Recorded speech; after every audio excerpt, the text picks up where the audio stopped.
A partir de agora, a Universitária FM apresenta Jornal da Educação.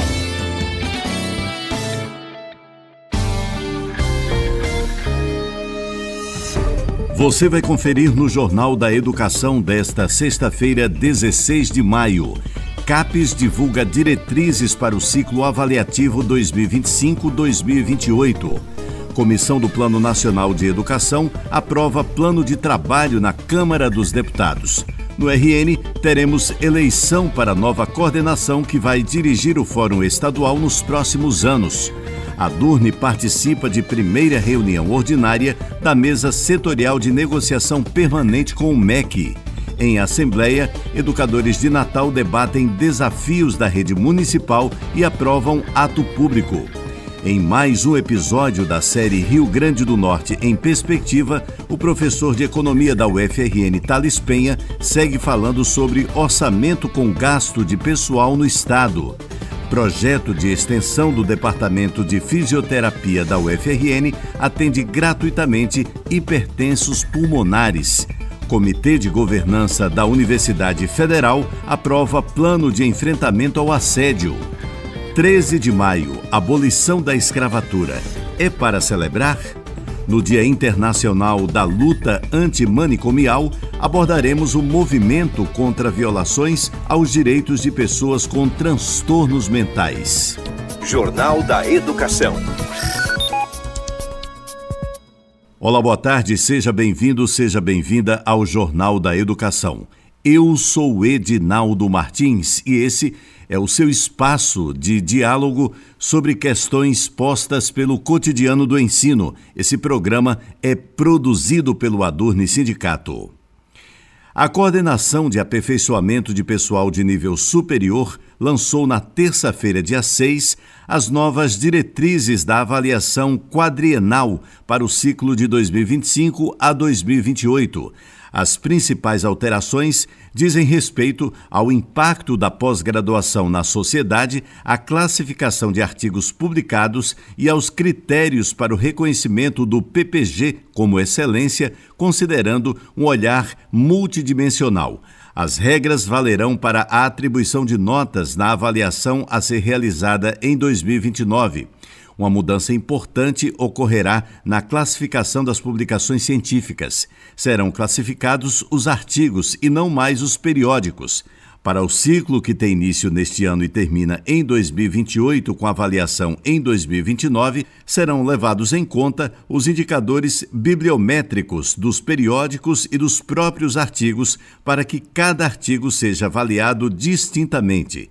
Em relação aos casos de impacto, uma novidade para o novo ciclo.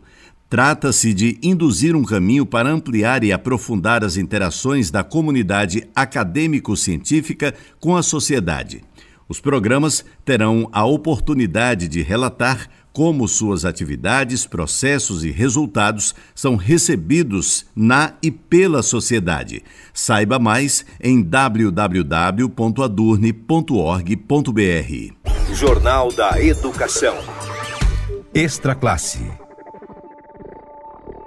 A comissão especial encarregada em discutir e aprovar o texto base do novo Plano Nacional de Educação 2025-2035 aprovou seu plano de trabalho que prevê no mínimo 16 audiências públicas na comissão em Brasília e outras 27 audiências nos estados em parceria com as comissões de educação das Assembleias Legislativas.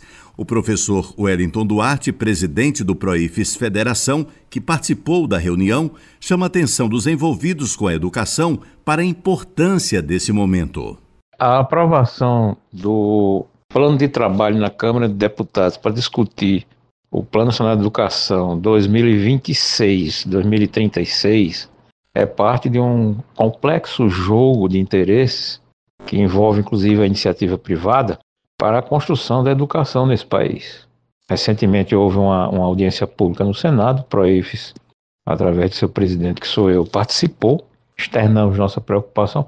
É uma pauta que leva em consideração todas as formas de financiamento, que tipo de financiamento serão utilizados nesse decênio, e é importante que todos que estejam envolvidos com a educação fiquem atentos porque é desse Plano Nacional de Educação que vão sair as diretrizes para a formatação de planos de trabalho do setor público, nas 3 esferas, na esfera da União, na esfera do Estado e na esfera municipal. Então é preciso muito cuidado na construção desse novo Plano Nacional de Educação. E localmente tem eleição da nova coordenação que vai dirigir o Fórum Estadual de Educação nos próximos anos.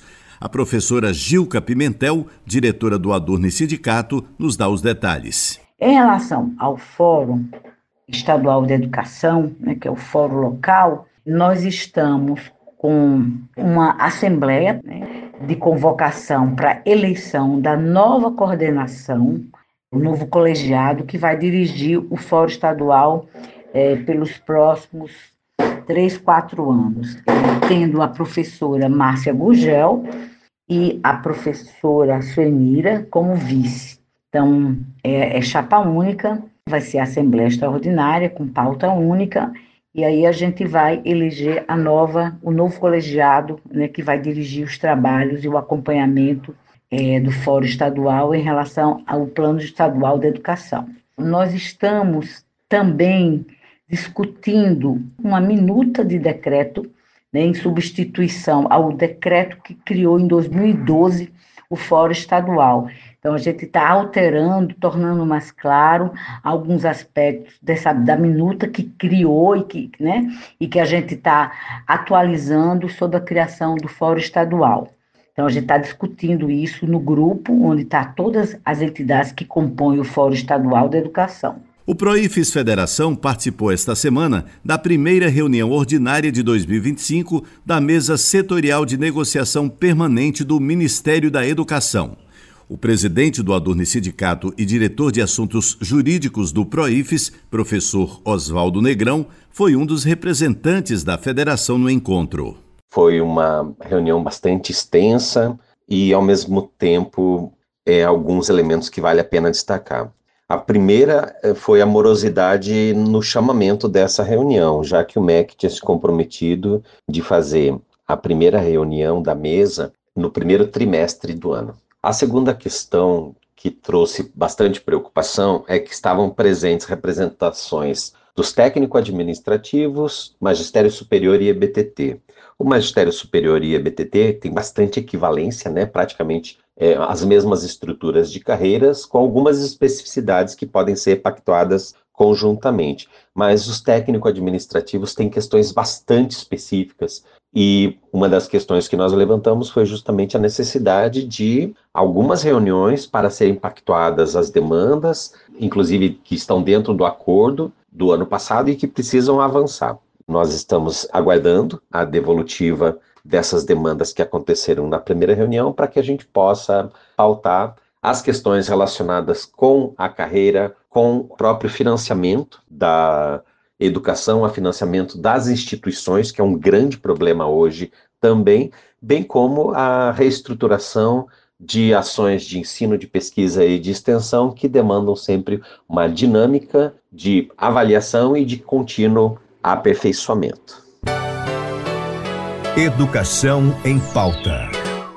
A Assembleia dos Educadores da Rede Municipal de Natal, realizada esta semana, foi marcada por debates sobre a conjuntura da educação municipal, como explica o coordenador-geral do SINT, professor Bruno Vital. Nós tivemos a Assembleia na quarta-feira da Rede Municipal de Natal, onde os trabalhadores e as trabalhadoras em educação se reuniram para discutir as questões pertinentes à rede municipal. Nesse momento, a rede discute o currículo, em primeiro lugar, porque nós estamos no embate com a prefeitura para que a gente possa preservar a permanência dos profissionais de artes, educação física e ensino religioso nas escolas dos anos iniciais do ensino fundamental. Por isso que nós tiramos uma atividade no dia 21, em frente à prefeitura, para que a gente possa dialogar com a prefeitura, com o prefeito de Natal, sobre isso e sobre os prejuízos que isso representa, não só para os profissionais, mas para as comunidades escolares. Nós vivemos também, nesse momento, um embate com a prefeitura referente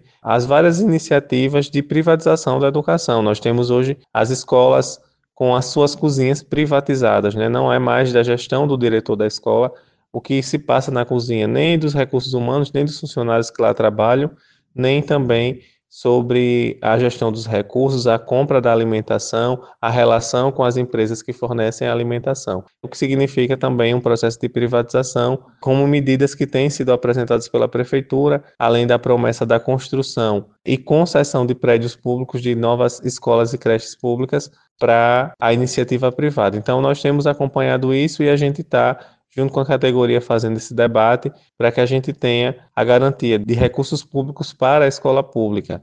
No episódio 17 da série Rio Grande do Norte em Perspectiva, o professor do Departamento de Economia da UFRN, Thales Penha, continua falando sobre o orçamento com gasto de pessoal no Estado, abordando desta vez as possibilidades que existem dentro do funcionalismo público. Ouça agora o episódio.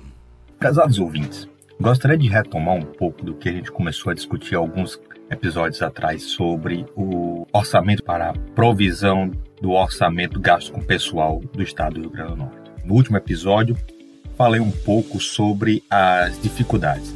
Hoje eu queria abrir e discutir com vocês sobre algumas possibilidades. Existem diversas carreiras dentro do funcionalismo público e essas carreiras estão alocadas de maneira diferente entre os diferentes poderes. É preciso criar uma regra que organize o sistema de remuneração e também que organize de maneira a não ter diferenças estruturais entre carreiras que comportam servidores que deveriam fazer funções muito próximas. Isso dito, a minha proposta não é criar uma carreira única, mas a ideia era que você poderia, em termos de remuneração, em termos de discussão salarial, organizar estratos de carreiras. Cada carreira tem suas peculiaridades, então por isso que a luta sindical de cada carreira é importante, porque a luta sindical vai muito além do que apenas salário, vai sobre regimes de trabalho, sobre especificidades da rotina de trabalho, então cada sindicato continuaria tendo a mesma importância. Mas na hora de discutir a remuneração, uma mesa de discutir reajuste e remuneração, determinadas categorias deveriam ser colocadas na mesma mesa para que não haja diferença. É necessário que você criasse mesas de negociações horizontais para, no primeiro momento, equalizar essas remunerações e, no segundo momento, essas remunerações serem tratadas sobre o mesmo prisma de orçamento, para evitar uma corrida ao pote de ouro por determinadas carreiras e migalhas para outras. Então, no primeiro momento, haveria uma tentativa de equalização para diminuir isso que eu tenho tratado nos últimos episódios, que é a diferença abissal que existe entre carreiras, e você criaria uma regra para também não haver diferença entre esses estratos, ou seja, em que o estrato mais alto tem uma remuneração absurdamente maior. As remunerações maiores entre estratos vão ocorrer devido à complexidade do trabalho exigido, devido à produtividade que eles vão ter, devido também aos anos de estudo necessário para incorporar naquela trabalho. A economia sempre coloca que anos de estudo é um fator impactante na remuneração. Mais anos de estudo significa mais remuneração, porque significa que faz um trabalho mais complexo. Isso posto, eu queria falar também que aí mora um problema. Um problema que nasce não do Rio Grande do Norte, mas do nosso federalismo fiscal em âmbito nacional. O Poder Legislativo, no afã de ganhar popularidade e empurrar problemas para o Executivo, tem criado uma série de regras remuneratórias que causam impacto fiscal absurdo de maneira unilateral. São os famosos pisos. Os legislativos criam pisos com valores independentes de analisar a situação estrutural e fiscal de estados e municípios. Os pisos, eles são justos, mas a maneira como eles são definidos, eles são arbitrários e aleatórios. Eu coloco um piso de aumento de 12% para municípios que muitas vezes têm baixa capacidade arrecadativa e faz com que eles infrinjam a lei e não paguem o piso da educação básica. Então, é preciso ajustar esses pisos olhando as especificidades locais. Em vez de um valor geral, regras vinculadas a crescimento de receita. Então, em vez de eu criar um valor mágico, um número, colocar aqui a cada ano o piso vai ser reajustado a partir da variação da receita dos entes federativos, para acomodar melhor essas remunerações. Porque não adianta nada eu criar um piso ótimo, com valor ótimo, em que boa parte dos 5.600 municípios que o Brasil tem é incapaz de pagar devido à sua estrutura econômica. A gente está falando de municípios, às vezes, paupérrimos, com baixíssima capacidade de arrecadação, que não tem os repasses suficientes, por exemplo, para pagar isso. Porque a regra do piso ela não vincula um repasse do Poder Legislativo. O Poder Legislativo cria o piso, mas não repassa recurso. Ela joga a responsabilidade para o Poder Executivo estadual e municipal. Então, essas regras do piso, elas criam problemas graves e estruturais nas contas públicas dos entes federativos. Não adianta nada eu ter um piso em que apenas pouquíssimas unidades da federação conseguem pagar e outras não conseguem. Eu encerro por aqui e até a próxima. Depois do intervalo, projeto de extensão do Departamento de Fisioterapia da UFRN atende gratuitamente hipertensos pulmonares. Comitê de Governança da Universidade Federal aprova plano de enfrentamento ao assédio. E ainda, 13 de maio, abolição da escravatura. É para celebrar? No Dia Internacional da Luta Antimanicomial, abordaremos o movimento contra violações aos direitos de pessoas com transtornos mentais. Não saia daí, a gente volta com os detalhes em instantes. Estamos apresentando Jornal da Educação.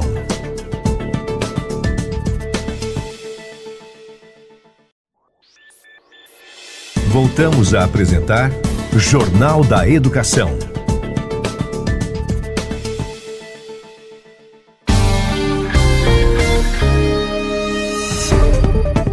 Estamos de volta e logo no comecinho desse segundo bloco do programa, eu tenho um convite a fazer para você que é professor ou professora da UFRN. Você já conhece os benefícios de ser um docente sindicalizado? Pois bem, o Adurni Sindicato, que historicamente vem fortalecendo a luta em defesa dos seus direitos, lhe proporciona ainda uma série de benefícios. Além de disponibilizar uma assessoria jurídica exclusiva, o Adurni Sindicato conta ainda com uma gama de empresas conveniadas que oferecem descontos que podem chegar a até 30% nos mais variados serviços, como plano de saúde, escolas, academias, seguros e muito mais. Acesse www.adurni.org.br e confira todas as informações. Jornal da Educação. Um projeto de extensão do Departamento de Fisioterapia do Centro de Ciências da Saúde está oferecendo atendimento gratuito para pacientes com diagnóstico de hipertensão pulmonar. O serviço inclui testes que permitem monitorar o impacto da doença nas atividades do cotidiano e avaliar a resposta ao tratamento.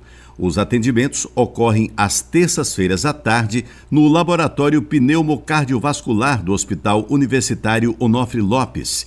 Os agendamentos podem ser feitos pelo telefone 84-3342-5198.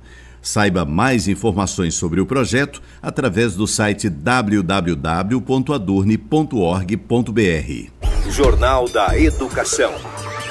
Extra Classe.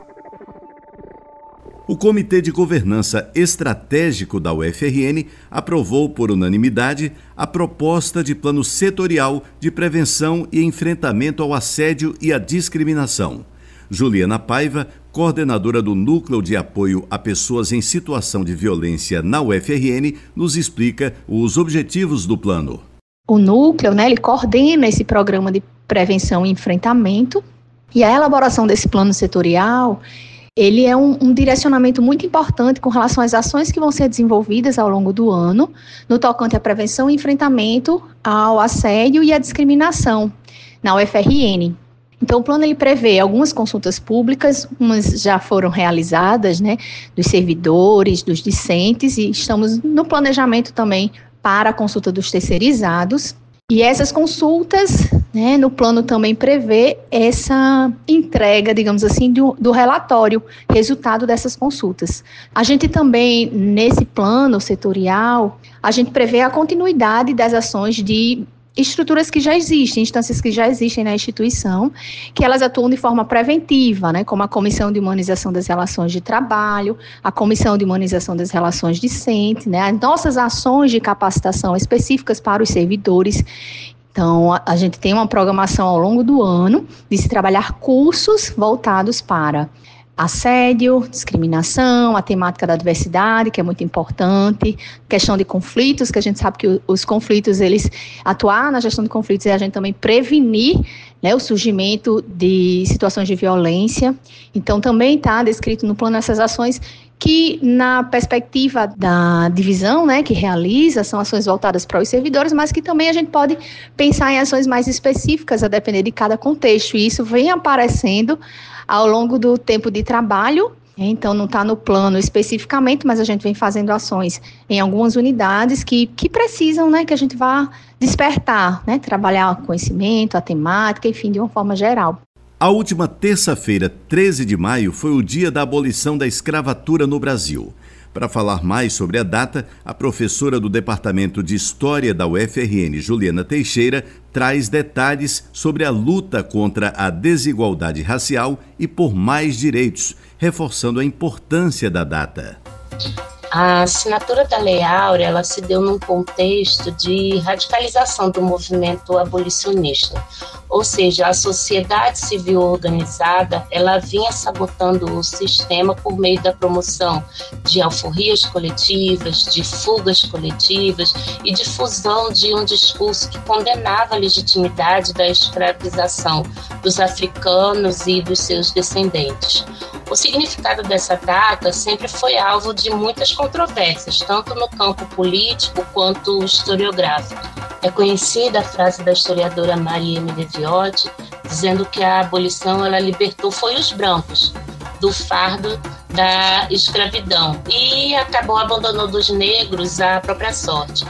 Dentro dessa perspectiva, que questiona a importância do 13 de maio, é muito comum se destacar o caráter gradual da abolição, o fato de menos de 5% da população ser cativa na época em que a lei foi assinada, a ausência de políticas de reparação e o reconhecimento de que o fim do sistema escravista ele foi sucedido por uma nova estrutura de dominação, que ela, de fato, manteve as desigualdades raciais articuladas às desigualdades de classe.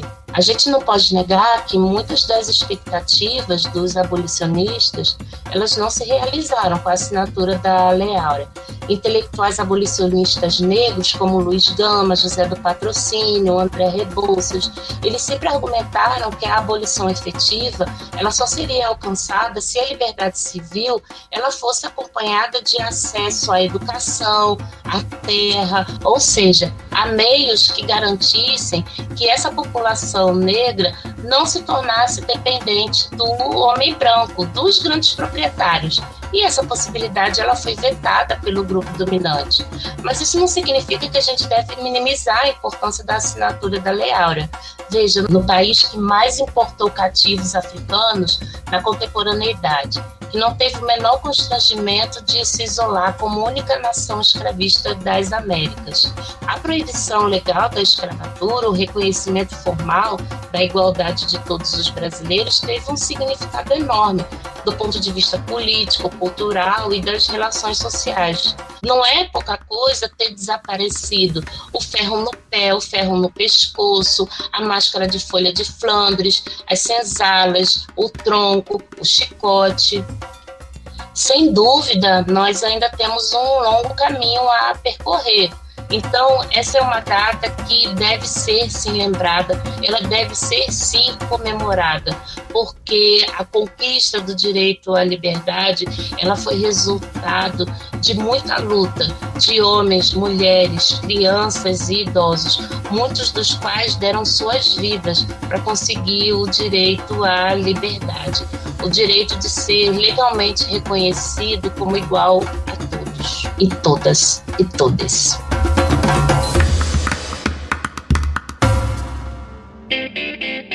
Agenda da Educação. No próximo domingo, dia 18 de maio, é celebrado o Dia da Luta Antimanicomial, O movimento caracteriza-se pela luta por direitos das pessoas com sofrimento mental.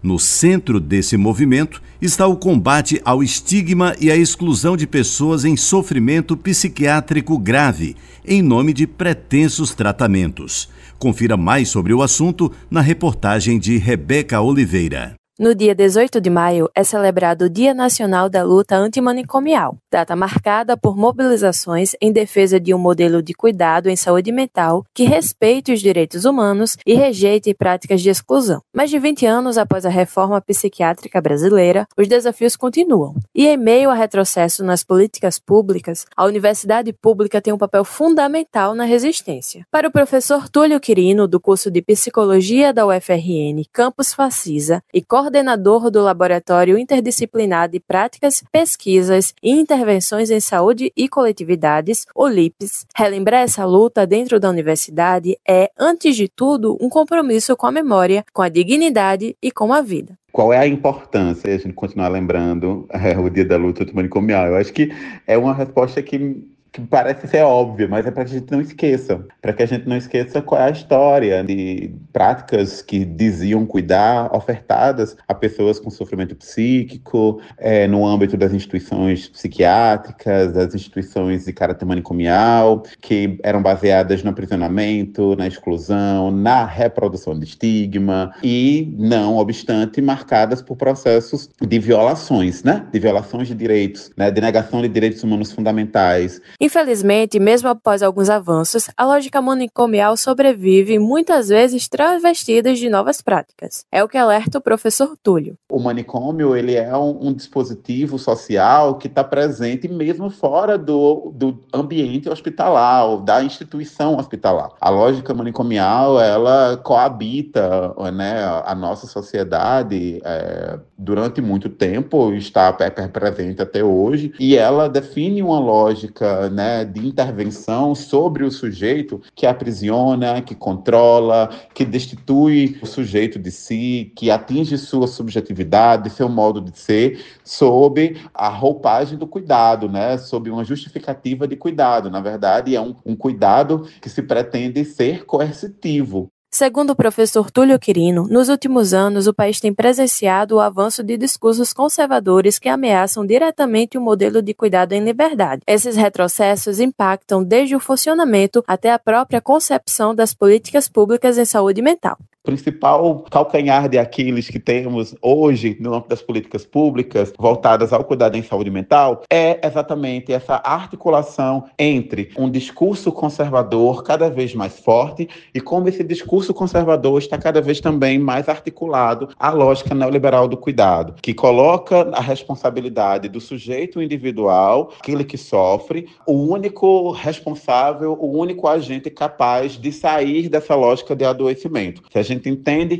que a produção do cuidado em saúde mental, ela precisa se dar em liberdade, a gente entende que essa liberdade só é possível sob a perspectiva de uma liberdade coletiva e não de uma liberdade individual. Nesse contexto, os docentes universitários, em especial, são agentes estratégicos na defesa de uma política de saúde mental interdisciplinar comprometida com os direitos humanos. A sala de aula se torna também um campo de disputa política e ética, como explica o professor do curso de Psicologia da Facisa, Túlio Quirino. Então, é muito importante que nós docentes, e aí eu falo de todos os docentes, não apenas os da psicologia, parece que os docentes da psicologia compulsoriamente precisam falar sobre isso, porque a gente é colocado como profissional de saúde mental por excelência. Não são somente os chamados profissionais da saúde mental, ciências psi, por exemplo, né, e outros que se identificam com o campo, serem nomeados como profissionais de saúde mental. A gente precisa falar de saúde integral. E quando a gente fala de saúde integral, a saúde mental está envolvida, está embutida nisso. Então é importante que todos os profissionais de saúde, todos os docentes da saúde, todos os estudantes da área da saúde, eles sejam contemplados, eles tenham oportunidades, tenham acesso a essas discussões, que durante a sua formação eles tenham um contato com a discussão da saúde mental, com a pauta da luta antimanicomial, que eles sejam tocados, que sejam mobilizados a refletir sobre, que eles questionem, que eles conheçam como que isso acontece, que eles resgatem, que eles relembrem da história, que a gente não apague a história, porque no momento que a gente apaga essa história, a gente abre margem para que os retrocessos aconteçam. Rebeca Oliveira para o Jornal da Educação. O Jornal da Educação está chegando ao fim, mas antes vamos reforçar aqui a mensagem a todos os professores e professoras da UFRN. Você já conhece os benefícios de ser um docente sindicalizado? Pois é, o Adurni Sindicato historicamente vem fortalecendo a luta em defesa dos seus direitos e ainda lhe proporciona uma série de benefícios.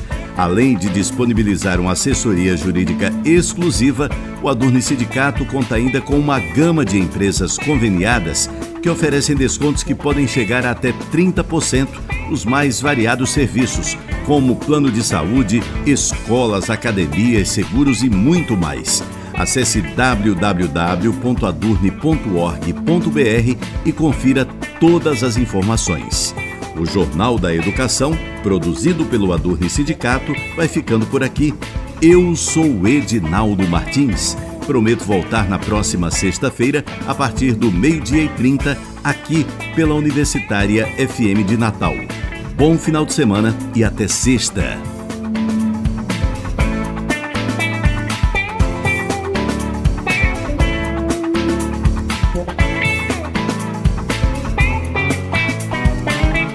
A Universitária FM acabou de apresentar Jornal da Educação.